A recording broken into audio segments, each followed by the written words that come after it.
Hello everyone, and welcome to my Soap Twist 24 channel. I hope everyone is having a wonderful day. Before we begin, please hit the subscribe button and give this video a thumbs up. The hospital corridor smelled like antiseptic and burnt coffee. Steffy Forrester stood frozen outside the glass door to room 412, her arms wrapped so tightly around herself that her manicured nails left crescent moons on her forearms. Inside, the devices beeped in a monotonous, mechanical pace, counting down the time Luna Nozawa had left. Will Spencer sat on the edge of the bed, his broad shoulders curved inward as if the weight of the world had finally cracked the unbreakable Spencer spine. His palm encompassed Luna's, the one that wasn't attached to tubes and cables. Her skin was practically translucent now, the blue veins charting roads that were shutting one by one.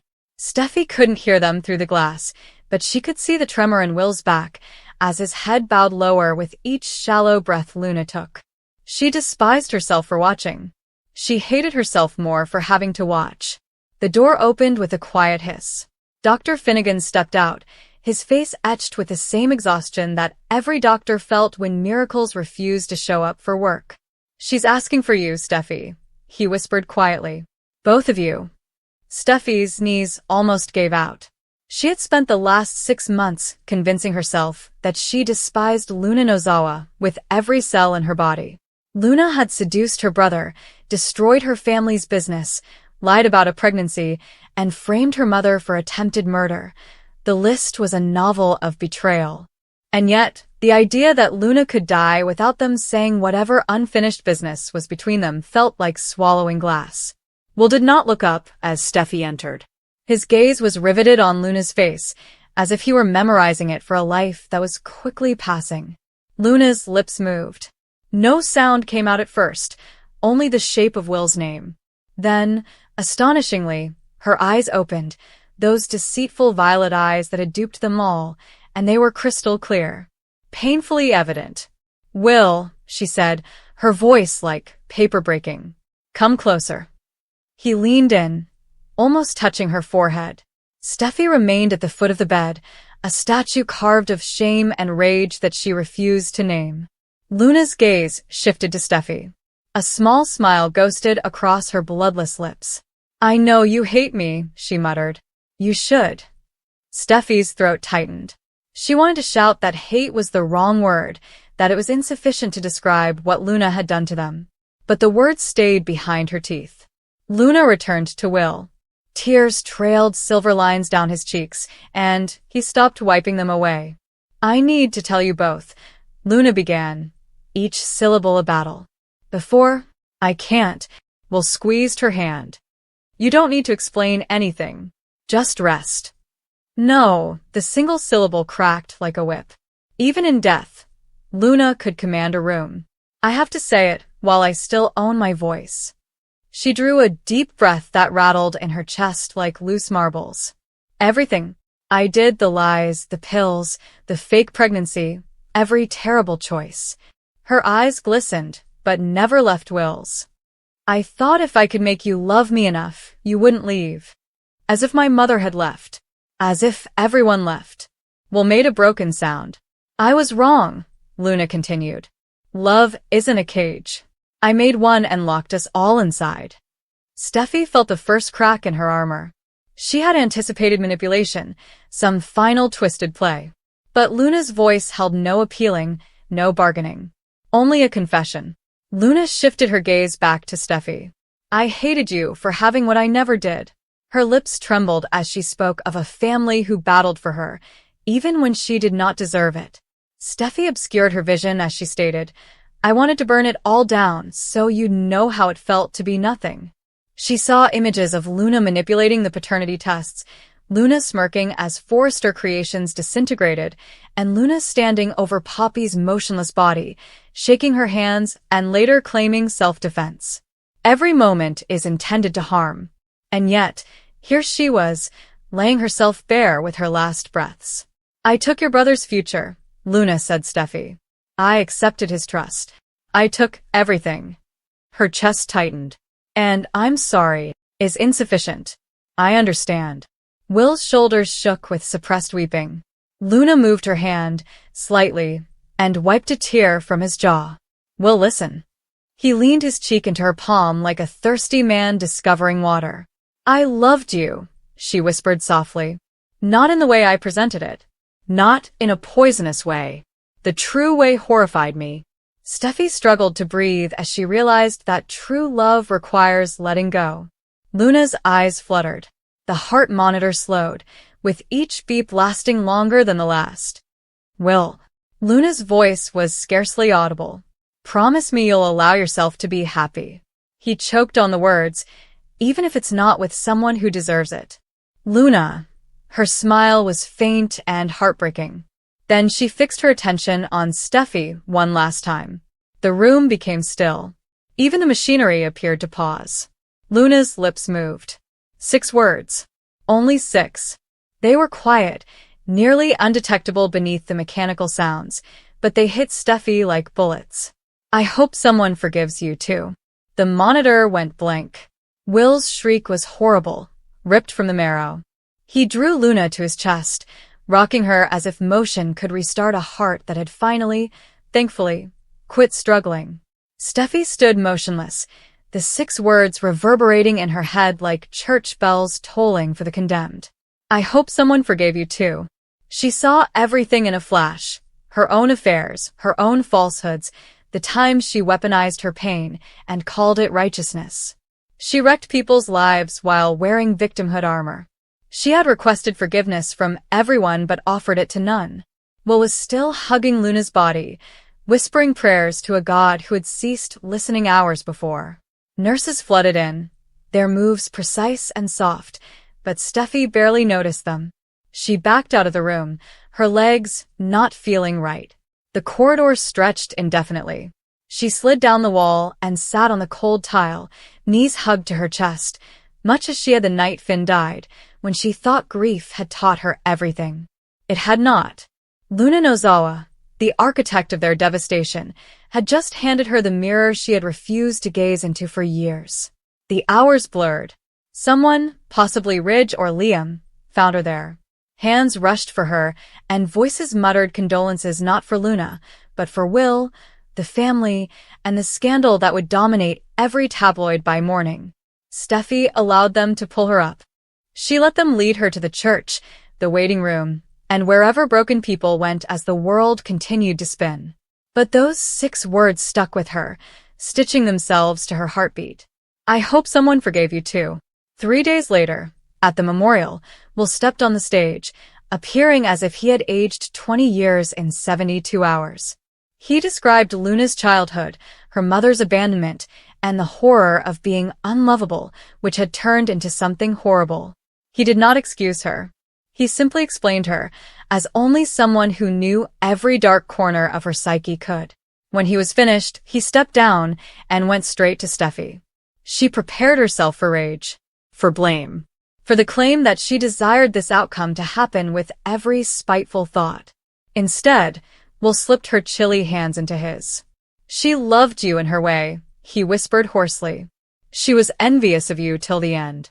But she adored you. Steffi's chuckle was wet and unpleasant. She destroyed us. She destroyed herself trying to matter to us, Will responded with regret. We just got caught in the blast. He let go of her hands. I am not asking you to forgive her, Steph. I am never going to be okay again. But I believe she wanted you to forgive yourself. Whatever that means. He walked away before she could respond.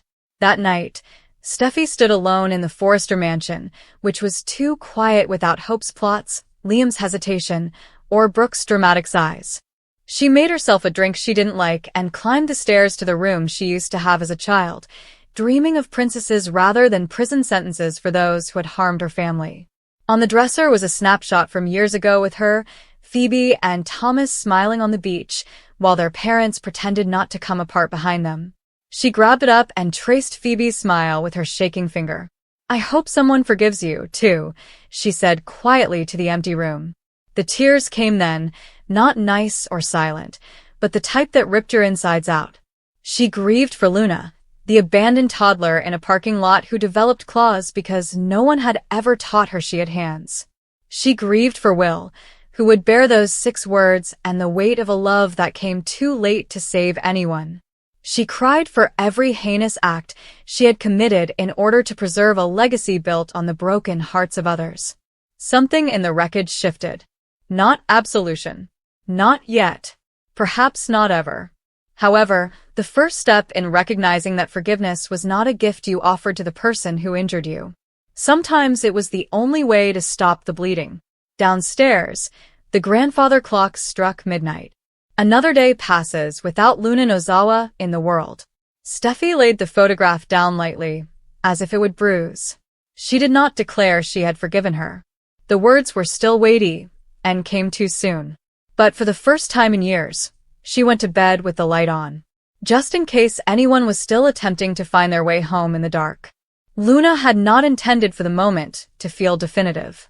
She hadn't planned the words, hadn't practiced them in front of a mirror, and hadn't anticipated having to look Will Spencer in the eye and utter something that would break both of their hearts. But that was exactly what happened, quietly, painfully, and inevitably, while the Forrester estate buzzed with a tension that felt ready to break at the least contact.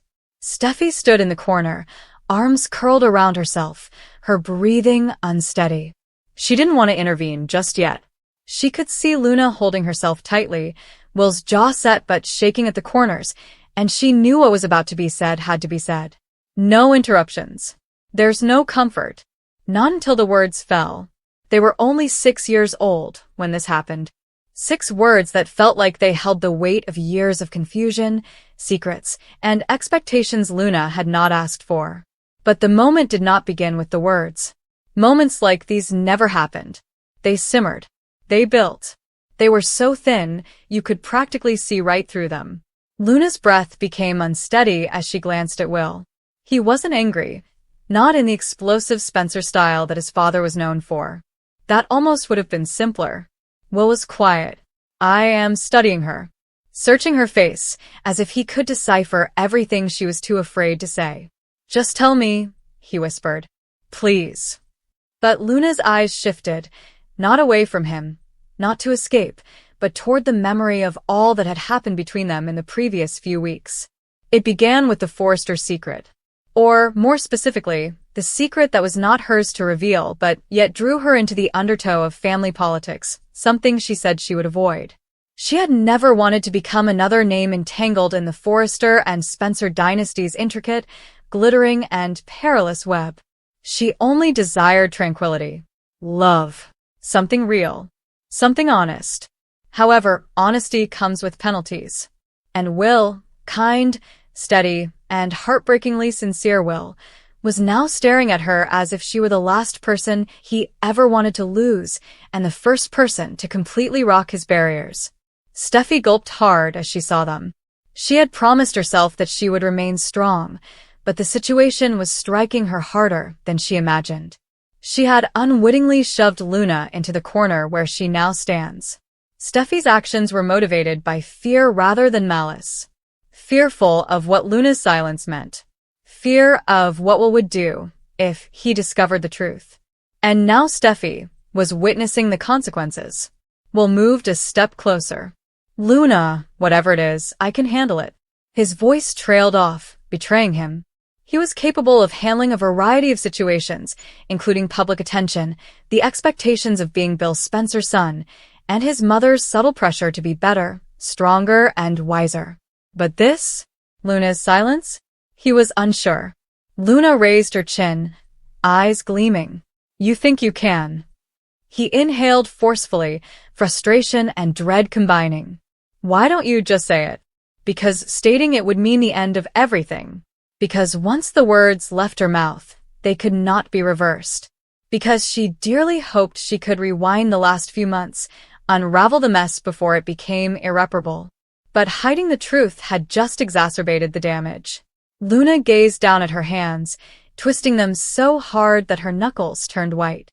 She had spent evenings practicing alternative words, explanations, apologies, and perhaps one final plea for him to comprehend her heart if he couldn't accept her decisions. However, none of them felt right. None of them seemed true enough. She eventually forced herself to glance up and meet his gaze again. I didn't want this, she mumbled. Did not desire what? Will pressed, his voice cracking. Me? Us? What's the truth? Steffi's breath tightened. She'd witnessed breakups before, dramatic, explosive ones that left the Forrester estate reverberating with allegations. But it was quiet, devastatingly quiet, and it was killing her to just stand there and observe. Will's eyes shone now. Luna, please. Just talk to me. There was a shuddering pause, long and frail, suspended.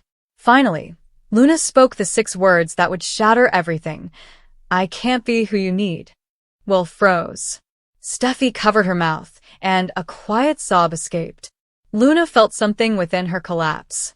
But the moment did not end there. It never ends with the blow, but with the aftermath, the unraveling, and the pain. Will carefully shook his head, unable to comprehend what he had just heard. No. No, this is not true. You are, I am not, Luna muttered.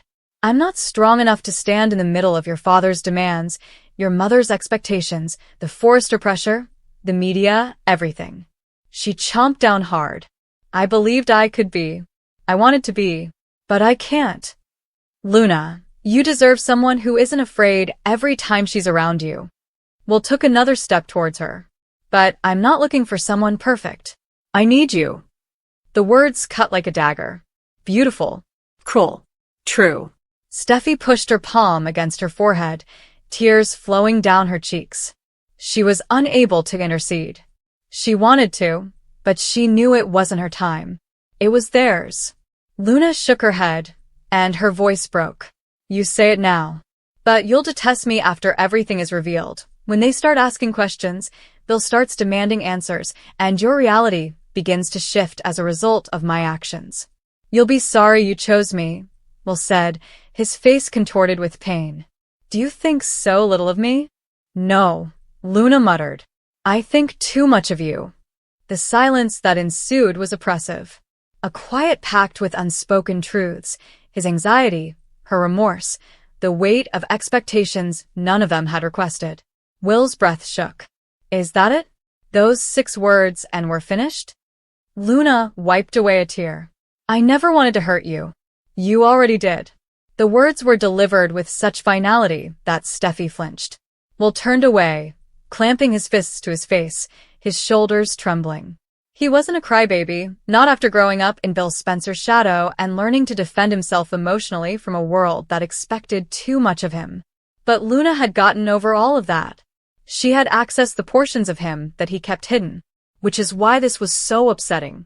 Luna took a step back, as if distance could alleviate her sorrow, while knowing it couldn't. I thought leaving you before things got worse would protect you. Will swung around, his voice rough. Protect me? Luna, where are you from? From loving someone who will wreck your life. Will paused for a bit before speaking. He just stared at her, his heart so broken that it felt like the entire room changed around him. Then he murmured gently, My life was better with you in it. Luna's resolve weakened. Every instinct in her body told her to go to him, take it back, tell him she lied, and that she wanted, needed, and loved him. However, wanting and being capable were not the same. And Luna had finally admitted that she was incapable, at least not for now, of enduring the volatility that came with being a part of his universe. Steffi wiped her eyes. She understood Luna's fear. She understood Will's anguish. And she felt responsible because she was one of many voices reminding Luna of the implications, the attention, and the pressure. She had not intended to scare her. She simply wanted Luna to be prepared. Instead, she pulled her away from someone who really cared for her. Luna's voice was soft when she spoke again. Will blinked hard. I'm sorry. I trusted you. I know. I let myself fall for you. I know.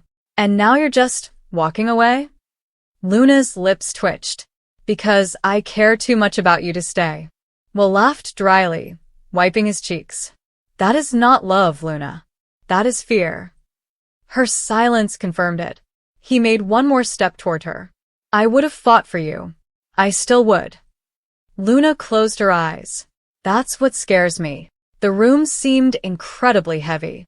Steffi looked away, unable to witness the ultimate disintegration.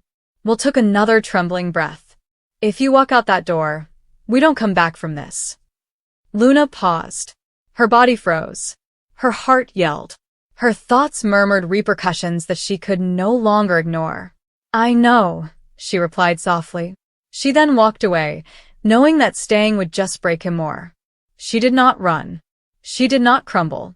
She did not allow herself to look back. Steffi raised a palm to her mouth to conceal a sob as Will slumped into the nearest chair, burying his face in his hands.